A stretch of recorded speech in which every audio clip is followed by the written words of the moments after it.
আপনি নির্বাচনের কথা জিজ্ঞেস করেছেন।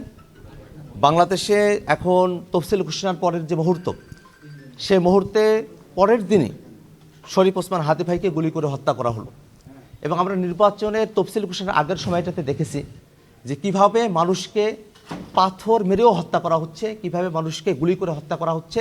দিনে দুপুরে নানা ধরনের আইন শৃঙ্খলা পরিস্থিতির অবনতির মতো ঘটনাগুলো ঘটছে। কিন্তু এই আশঙ্কার জায়গাগুলো রয়েছে যে যারা সন্ত্রাসী, যারা আমাদের ২৪-এর অভ্যুত্থানের সময়টাতে জনগণের উপরে গুলিবর্ষণ করেছে, মানুষকে পিটিয়ে মেরেছে, সেই সব সন্ত্রাসীরা এখন ঘাপটি মেরে রয়েছে। সরকার এখনও পর্যন্ত সেই সব আওয়ামী ফেসিবাদী সন্ত্রাসী এবং তাদের দোসরদেরকে গ্রেফতার করতে সমর্থ হয় নাই, তাদেরকে গ্রেফতার করে নাই, তাদেরকে বিচারের আওতায় নিয়ে আসে নাই। এমতো অবস্থায় যে কারো পরিণতি শরীফ ওসমান হাদি ভাইয়ের পরিণতির মতো হওয়ার মতো আশঙ্কা বিরাজমান রয়েছে।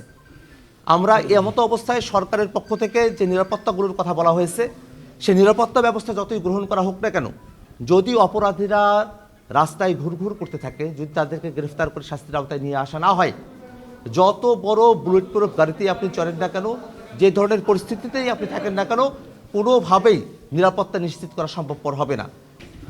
যেহেতু শরীফ ওসমান হাদি ভাইকে গুলি করেই হত্যা করা হলো, তিনি শাহাদত বরণ করলেন, এই আশঙ্কার জায়গাটি রয়েছে।